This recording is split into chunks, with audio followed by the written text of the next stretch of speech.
O repórter Vinícius Boer participa novamente, agora trazendo as informações sobre a situação dos leitos de UTI em Limeira. Boa noite, Vinícius, mais uma vez. Boa noite, Marielle. É isso mesmo. Olha, 83% dos leitos gerais em Limeira estão ocupados. É como se a cada 10, 8 já tivessem ocupados e há apenas 2 livres. Mas a situação, como eu já reforcei no bloco anterior, é em relação ao URC, porque lá 97% dos leitos de UTI estão ocupados, que são aqueles leitos que recebem os pacientes com os sintomas mais graves da infecção provocada pela Covid-19.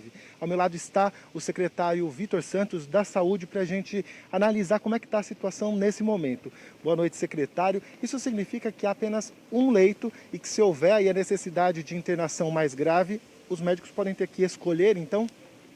Nesse momento, pela dinâmica de internação e de alta, nós temos no dia de hoje um leito de UTI disponível. Isso pode acontecer que de hoje para amanhã a gente tenha necessidade de ocupação desse leito e aí a gente acaba colapsando no número de leitos dentro da unidade de referência do coronavírus, que hoje tem 32 leitos de UTI classificados no Ministério da Saúde, temos 9 leitos de UTI geral que estão ocupados com paciente crônico do coronavírus e ainda temos 48 leitos clínicos e 12 leitos de suporte ventilatório. Nesses leitos de suporte ventilatório, nós podemos manter um paciente mais grave por 3, 4 dias, enquanto a gente aguarda ou uma transferência para uma referência, que pode ser numa outra cidade ou num hospital particular da cidade, ou eventualmente a desocupação de um dos leitos da UTI e a transferência desse paciente que está na linha vermelha do pronto-socorro para a UTI. Há uma preocupação do poder público local em relação a essa transferência, porque muitas cidades estão numa situação ou pior ou muito parecida com Limeira. Essa preocupação ela é diária e já acontece há muito tempo. Nós temos hoje na nossa região o Hospital Regional de Piracicaba, que é um hospital que tem capacidade para 60 leitos de UTI, mas que o governo do estado até o momento manteve em 30 leitos com uma promessa de até o dia 17 desse mês acrescentar mais 10 leitos de UTI, que serão insuficientes para a região, porque nós já temos hoje em cidades do entorno fila de espera para transferência de leitos de UTI. Então nós esperamos que o governo do estado se sensibilize e que tenha condição de aumentar, para além desse número proposto, os leitos no hospital regional. Quais foram os fatores que colaboraram para que a cidade chegasse a esse ponto do quase colapso? Então, nós temos 2 fatores básicos. O primeiro é a desobediência civil, ou seja, as pessoas hoje elas já estão cansadas desse fecha, abre, e elas não se protegem de forma adequada. Nós tivemos também aí um segundo fator, que foram os eventos de fim de ano, festas de fim de ano, o episódio do carnaval, que fez com que muitas pessoas saíssem da cidade para outras cidades e lá se contaminassem, trazendo o vírus para cá, ou reuniões familiares, onde pessoas de famílias da mesma família que moram em cidades diferentes se encontrando para essa confraternização de fim de ano e ainda e principalmente as aglomerações proporcionadas especialmente pelos jovens nas baladas, nas festas, etc. Além dessa questão, nós imaginamos que nós temos hoje no Brasil, espalhado pelo Brasil, e não seria diferente na nossa região, a presença do chamado mutante P1, que é um vírus de mutação que aconteceu no Amazonas e que se espalhou pelo Brasil inteiro. Esse vírus ele tem uma contaminação muito maior do que o vírus anterior e ele tem uma complexidade e um agravamento dos sintomas mais precocemente. Por isso ele afeta e muito hoje os jovens, os adultos jovens, diferentemente do vírus anterior que tinha uma contaminação maior nos idosos. Qual que é a recomendação, ainda mais uma semana um pouco mais crítica aqui em Limeira, para aquelas pessoas que tiverem com um ou mais sintomas da doença, secretário? Então, nós temos hoje uma estrutura, além do hospital dedicado, que nós não temos uma unidade de UTI dedicada, nós temos um hospital com 110 leitos exclusivamente para o Covid.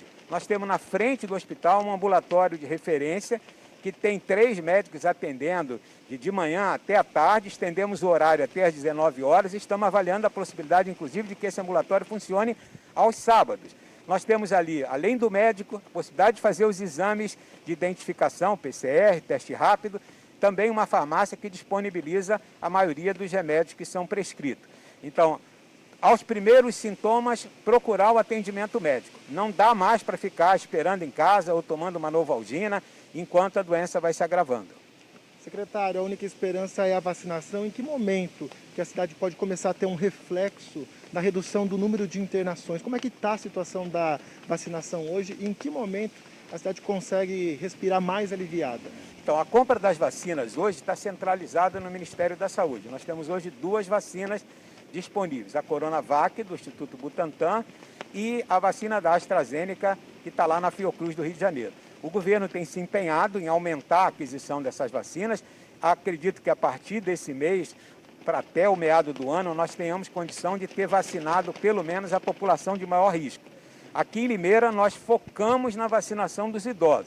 Estamos vacinando nesse momento todos os idosos acima de 75 anos, os idosos acima de 70 anos que estão acamados e ainda os profissionais de saúde que eventualmente não participam da linha de frente, mas que tenham mais de 45 anos, que tem que ligar na prefeitura, marcar a sua vacinação, de maneira que a gente comece a atender as pessoas de maior risco. Esperamos que com a chegada de novas doses, que deve acontecer pela promessa do governo semanalmente, que a gente possa descer essa vacinação para 70 ou 73, depois chegar aos 70 e talvez até no meio do ano a expectativa é que a gente possa chegar às pessoas acima de 60 anos, que é a população de maior risco.